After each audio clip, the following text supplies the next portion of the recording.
Hello guys, welcome back again to my channel bersama saya Hansan di sini dan seperti biasanya setiap harinya saya akan buatkan video seputar cryptocurrency. Apa kabar kalian hari ini semuanya? Semoga dalam keadaan yang baik-baik saja.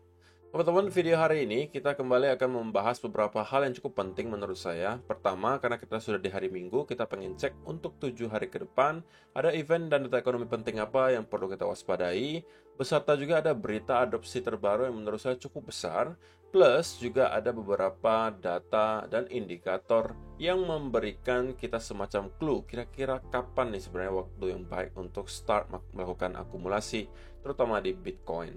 So, langsung aja kita mulai video hari ini dari coin market cap terlebih dahulu. Per hari ini secara global market cap crypto berada di angka 1,05 triliun dolar atau naik sekitar 0,12%. Nah, di Bitcoin sendiri, di top 10 coin sendiri kita melihat keadaannya dominan berwarna hijau. Kenaikannya ranging antara 0, sekian persen hingga kurang lebih 1%. Yang merah itu cuma dua, yaitu adalah Bitcoin dan juga Tron. Itu pun penurunannya hanya sekitaran 0, sekian persen. Sehingga yang menjadi top performer hari ini adalah Dogecoin dengan kenaikan 1,61% menuju 0,059 dolar. So, itu adalah outlook sementara dari beberapa top coin yang ada. Sekarang kita langsung aja masuk ke beberapa data dan berita terbaru hari ini. Nah, yang pertama teman-teman, kita pengen cek dulu 7 hari ke depan. Dari segi economic calendar, kira-kira ada apa nih yang bisa membuat market kemudian bergerak secara volatil. Nah, setelah saya screening sekilas tadi, untuk awal minggu itu sebenarnya tidak banyak, terutama untuk kita-kita yang mungkin berada di cryptocurrency. Berbeda cerita kalau misalnya teman-teman yang merupakan trader forex, mulai dari awal minggu kita sudah akan kedatangan beberapa data yang high impact, tapi bukan dari US, melainkan dari New Zealand, UK, Kanada gitu ya. Dan data yang cukup penting minggu depan itu start di tanggal 17 Oktober ya, 17 Oktober di hari Selasa. Dari US itu ada data retail sales. Oke, data retail sales yang ekspektasinya menurun dari 0,6% menjadi 0,3%. Kemudian diikuti juga ada beberapa anggota Fed yang juga akan memberikan speech. Tetapi menurut saya yang akan lebih penting itu nanti di tanggal 19 Oktober teman-teman. Yang berarti hari Kamis ya, hari Kamis depan. Kita akan melihat Fed Chair Powell atau kakek Powell kembali akan memberikan speech, teman-teman. Sehingga ini yang akan kemungkinan sangat dipantau oleh para investor. Kenapa? Karena speech yang diberikan ini biasanya nanti akan include beberapa clue gitu ya terhadap atau mengenai apa yang bakalan The Fed lakukan berikutnya. Kalau untuk sekarang kan masih terbagi dua kubu nih teman-teman. Ada yang merasa bahwa The Fed masih akan menaikkan suku bunga sekali lagi, tapi juga ada yang merasa bahwa The Fed harusnya sudah selesai menaikkan suku bunga.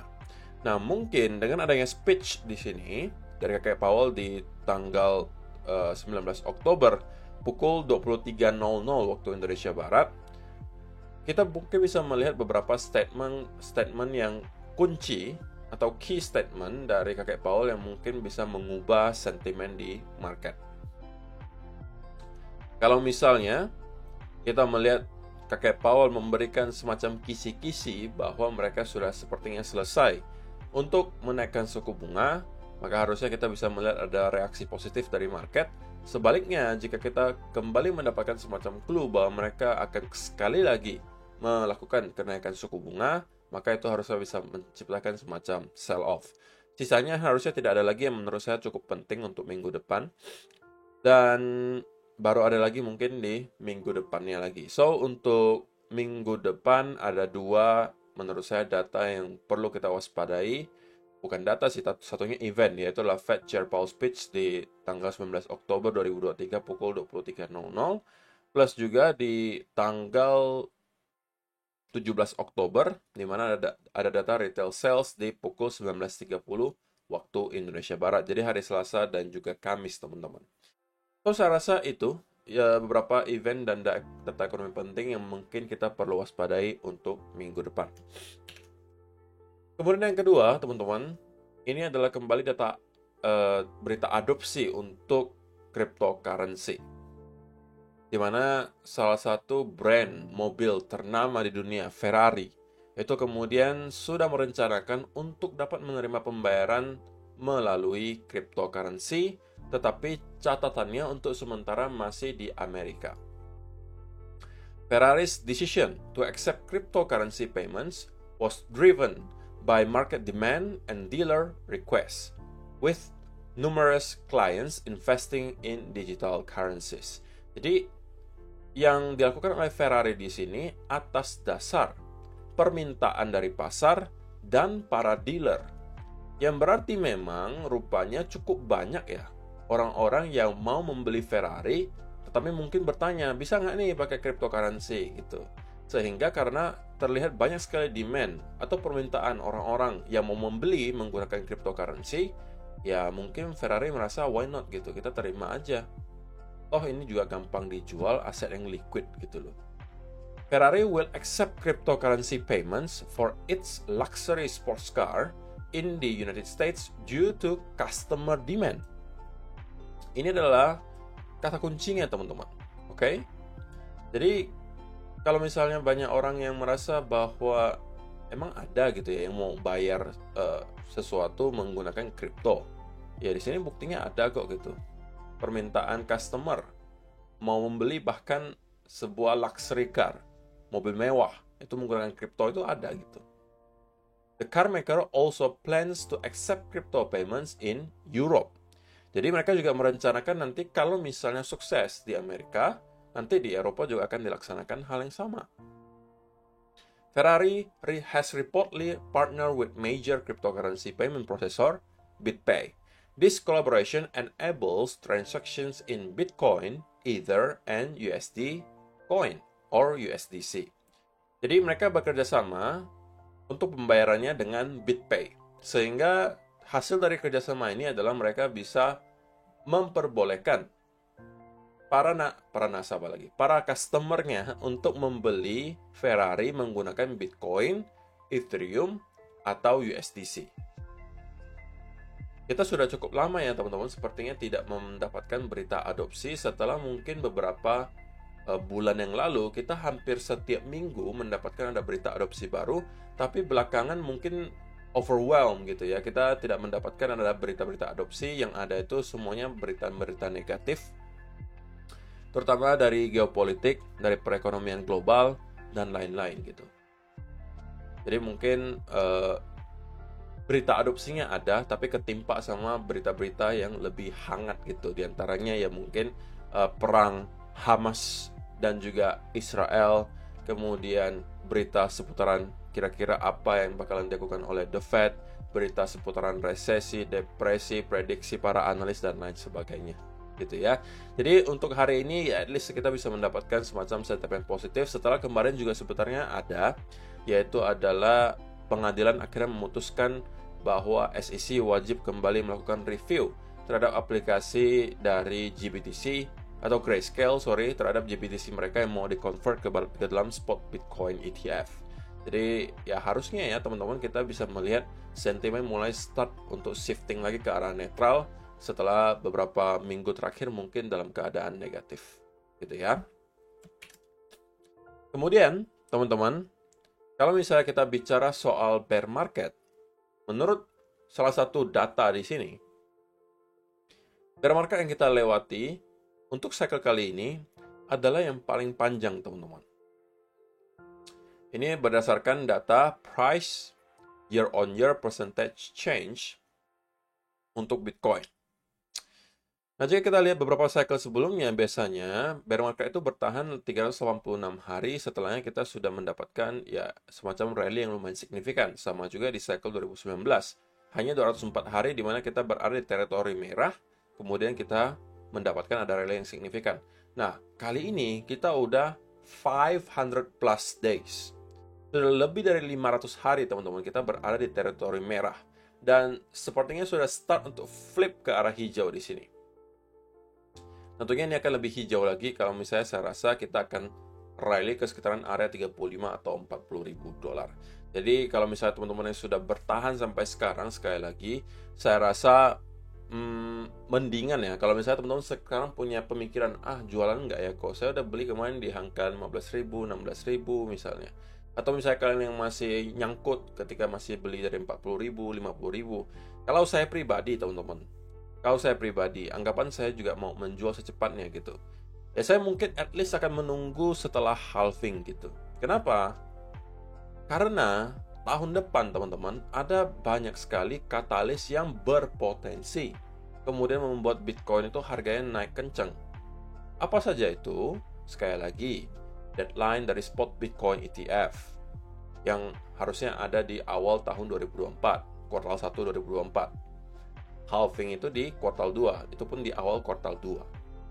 Sehingga setengah tahun ke depan itu akan menjadi setengah tahun yang mungkin akan sangat menarik untuk Bitcoin. Kalau saya pribadi, kalau misalnya saya masih sangkut atau masih mungkin belinya kemarin di bawah dan merasa pengen secepatnya untuk menjual, saya mungkin bakalan tahan-tahan lah at least setengah tahun ke depan gitu. Supaya saya melihat gitu, benar nggak nih spot Bitcoin ETF-nya akan di-approve. Oke, kalau misalnya iya teman-teman, harusnya kita akan melihat inflow dana besar-besaran ke Bitcoin. Sehingga itu akan pasti membuat Bitcoin mendapatkan rally. Karena sekali lagi, kalian sudah melewati bear market yang sangat mengerikan, teman-teman. Kalau kalian sudah melewati semua hal itu, kemudian kalian keluar market terlalu awal, ya menurut saya agak disayangkan aja gitu loh. Kalian udah susah payah gitu ya, secara mental menahan selama beberapa tahun, tapi pada akhirnya baru hijau sedikit, kemudian kalian jual asetnya. Ya, tapi tentu saja pasti akan ada argumen, tapi kan tidak ada yang salah dengan taking profit kok. Ya, saya juga setuju gitu. Tapi ini mungkin semacam pertimbangan saja untuk kalian. Kalau misalnya kalian yang sudah mungkin masuk di tahun, terutama di tahun 2021 akhir dan 2022 ya, yang masuknya dari sekitaran area di sini, ya mungkin kalian harus menurut saya sedikit bersabar gitu. Oke? Dan juga teman-teman, ada sebuah indikator yang katanya nih dapat memberikan kita beberapa tempat yang terbaik untuk start membeli Bitcoin. Dan juga ini ada perhitungan harinya gitu, time frame-nya ada. Dari Max gitu ya. Each Bitcoin bear market offers 2 legendary buying opportunities. Jadi setiap bear market Bitcoin itu biasanya menghasilkan 2 tempat terbaik untuk melakukan akumulasi. The first buying opportunity arises approximately 500 days before halving event. Oke, pembelian pertama yang biasanya paling baik atau tempat pembelian pertama yang biasanya terbaik itu muncul biasanya 500 hari sebelum halving. Yaitu adalah di sini teman-teman. 500 hari sebelum halving. Itu biasanya adalah tempat pembelian pertama yang terbaik. Nah, tempat pembelian kedua, the second buying opportunity occurs around 180 days before the halving event. Oke, jadi pembelian kedua itu muncul 180 hari sebelum halving, which is sekarang ya teman-teman. Kalau misalnya untuk cycle kali ini, cycle sebelumnya adalah di sini teman-teman. Saat yang baik untuk akumulasi, di sini juga saat yang baik untuk akumulasi. 180 hari sebelum halving dan juga 500 hari sebelum halving. Dan menariknya memang kalau kita lihat beberapa cycle sebelumnya itu memang adalah tempat-tempat terbaik untuk lakukan akumulasi gitu ya. Jadi akumulasi pertama di sini, akumulasi kedua di sini. Sama juga yang kita lihat untuk cycle kali ini. 500 hari sebelum halving kita berada di area yang saya asumsikan sebagai bottom bear market kali ini, dan yang kedua adalah di sini 180 hari sebelum halving. Dan secara indikator juga kita mendapatkan adanya kemiripan ya teman-teman di sini. Setiap kali kita menyentuh trendline di semacam channel di sini, itu biasanya adalah saat untuk membeli. Ketika kita mendapatkan ada sedikit rally di indikatornya, kemudian start untuk konsolidasi, biasanya itu adalah juga tempat yang baik untuk melakukan akumulasi kedua. Jadi sekali lagi teman-teman, banyak sekali data dan juga indikator yang menunjukkan bahwa probabilitas di mana kita sudah menyelesaikan bear market kali ini dan sudah start untuk masuk ke fase awal sebuah bull market itu sudah cukup banyak gitu ya. Ini hanya pure berdasarkan data dan indikator teman-teman. Saya tidak mengada-ngada, tapi itu faktanya ada. Dan saya jelaskan langsung gitu loh. Dan kalian bisa lihat sendiri secara data dan juga indikatornya ada gitu. Jadi Kalau misalnya teman-teman yang mungkin sampai sekarang masih berada di kubu yang bearish, berada di kubu yang merasa bahwa saya baru akan akumulasi ketika Bitcoin di harga 10.000, 8.000 dan seterusnya, mungkin ini bisa menjadi pertimbangan kalian ya untuk at least lah gitu ya, cemplungin sedikit asetnya ke kripto. Kalaupun kalian merasa misalnya Bitcoin bakalan ke 10.000, tidak ada salahnya start akumulasi kecil dari sekarang. Oke. Kalaupun misalnya rupanya kita drop, ya at least kalian cuma akumulasi kecil, kalian bisa membeli lebih banyak itu di bawah. Tapi bagaimana apabila kita ternyata sekarang sudah tidak lagi drop ke bawah dan justru akan terus mengalami rally ke atas? At least kalian udah sedikit akumulasi, kalian masih punya lah aset kripto yang udah kalian beli, yang at least bisa menghasilkan kalian cuan. Itu bagi saya adalah jalan yang terbaik gitu. Karena kalian juga nggak bisa memungkiri bahwa ada banyak sekali data dan indikator yang menunjukkan bahwa kita sudah berada di fase awal sebuah bull market. Oke, so itu adalah beberapa data dan berita hari ini yang pengen saya sampaikan untuk kalian. Sekarang kita masuk ke chartnya Bitcoin, dan saya pengen mulai langsung dari 1 hour chart. Nah teman-teman, untuk pergerakan Bitcoin selama 24 jam terakhir sebenarnya nggak kemana-mana gitu ya. Kita masih stay di area range yang sama, kita masih membentuk sebuah pattern yang sama saya rasa. Tetapi, ini teman-teman, kita masih belum mendapatkan adanya sell setup. Oke, kita masih cenderung terkonsolidasi. Coba kita tarik trendline di sekitaran area di sini. Oke, kita masih mampu stay di atas trendline tersebut. Kalau kalian yang konservatif, mungkin kalian tariknya dari sini. Tapi ini menurut saya terlalu dalam gitu ya teman-teman. Kalau misalnya kalian masuk short dari sini, itu mungkin risk to reward ratio-nya sudah tidak lagi terlalu besar. Kalau masuknya start dari sini, ini mungkin masih oke gitu, tapi tentunya ya datang dengan resiko yang lebih tinggi. Kalau misalnya teman-teman memang masih mau mencari setup, sekali lagi untuk saya pribadi masih prefer untuk fokus cari peluang untuk short untuk sementara ya, sebelum kita mendapatkan ada indikasi dari price action yang menunjukkan bahwa kita sudah akan start untuk flip ke arah bullish. Indikasinya apa? Udah saya jelaskan juga di video kemarin. Minimal, kalau misalnya kita mau flip ke arah bullish, minimal ya teman-teman, kita sudah break dari area lower high terakhir. Lebih baiknya lagi menurut saya dalam senario kali ini adalah kalau kita sudah mampu break dari trendline di sini teman-teman. Sehingga berarti ada dua alasan yang kita bisa jadikan sebagai dasar kenapa kita sudah flip dari yang awalnya bearish menjadi bullish, yaitu adalah berarti kita sudah break dari area lower high terakhir, plus kita juga sudah break dari area trendline di sini. Dengan adanya dua alasan tersebut memperkuat probabilitas bahwa kita sudah kemudian menyelesaikan koreksi yang kita lihat di sini dan sudah akan kembali start untuk minimal kembali nge-retest ke area high terakhir di 28.600-an. Nah, kalau misalnya hal ini yang kita lihat, maka ini bisa saya jadikan sebagai buying setup. Nah, kenapa nggak belinya di sini kok? Karena kalau misalnya di sini teman-teman, ini berpotensi menghasilkan setup dengan risk to reward ratio yang tidak besar. Kenapa? Karena kalau kalian buy di sini, sedikit lagi itu udah ketemu dengan area resistance. Tidak worth it untuk diambil. Sekalian saja saya tunggu dia break dari sini, sehingga ada ruang yang besar gitu bagi dia untuk naik. Maka yang itulah yang saya mau dan saya mau carikan setup gitu. Tapi kalau misalnya baru di sini, saya masih akan mungkin stay away terlebih dahulu. Nah, tetapi sebelum hal tersebut terjadi, sebelum kita mampu break di atas area tersebut, oke, atau break dari trend di sini, saya masih akan cenderung berada di kubu yang bearish, teman-teman. Karena memang dari segi price action masih menunjukkan bahwa kita kesulitan untuk mendapatkan buying pressure dan tidak ada momentum bullish yang terlihat. Yang ada itu kita melakukan konsolidasi di sini. Sehingga bagi saya, ini adalah pertanda bahwa kita kemudian akan breakdown dari trendan di sini lagi dan kemudian mencoba untuk nge-retest minimal ke area low 26.500 teman-teman. Ketika breakdown di sini, ini mungkin bisa kalian jadikan sebagai salah satu setup. Target kalau misalnya kalian bisa temukan risk to reward ratio yang baik, minimal targetkannya ke sini, oke. Kemudian kalau ini break, kita bisa nargetkan ke sekitaran 26.200 seperti yang saya sampaikan di video kemarin. Kemudian kalian bisa targetkan ke 24.900. Kalau ini kita jebol juga 24.000 sampai 23.000 akan menjadi target berikutnya. Nah, penurunannya sampai mana itu akan sangat bergantung ke price action berikutnya. Kalau rupanya teman-teman ketika kita breakdown itu cenderung kita tidak mendapatkan ada sell off yang impulsif, yang modelnya seperti ini, yang modelnya seperti ini, yang modelnya seperti ini, maka kita juga harus cenderung waspada gitu. Karena kalau misalnya ini yang kita lihat, maka ini berpotensi menjadi semacam bull flag gitu loh. Artinya ini bisa menjadi impulsive move kita, ini adalah corrective move-nya, dan kemudian kita justru kembali naik ke atas. Jadi kalau misalnya kita mendapatkan ada breakdown, retest, dan kemudian sell off yang impulsif, maka selamat, harusnya teman-teman kalau misalnya masuk di sini bisa dapat cuan.